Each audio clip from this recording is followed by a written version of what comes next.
Herën në Francë gjende në kuti kartoni trupat e pajet të 5 foshnjave në banesën e një çifti. 5 trupa foshnjash të pajeta gjetur në banesën e një çifti në jug të Francës. Sipas burimeve lokale, policia zbuloi mbetjet e foshnjave në shtëpinë e çiftit, ndërsa gruaja kishte sjellë në jetë vetëm një ditë më parë një foshnjë të shëndetshme. Trupat u gjetën të fshehur brenda kutive prej kartoni.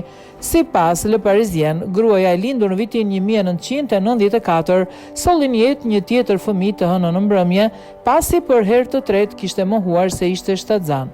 Personeli i spitalit në Orange vuri re element të dyshim dhe njoftoi policinë. Efektivët shkuan në banesën e gruas së bashku me baban e foshnjës dhe aty zbuluan kufomat. Prokuroria ka refuzuar për momentin të japë informacione të tjera mbi çështjen. Brenda banesës policia gjeti edhe mbetje të tjera foshnjash të ruajtura në qese plastike të vendosura brenda kutive prej kartoni.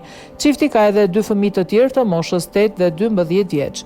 Në mars të këtij viti një tjetër grua nga fshati i afërt Bedoin u dënua me 25 vjet burg pasi trupat e 2 foshnjave u gjetën në ngrirëse në shtëpisë së saj.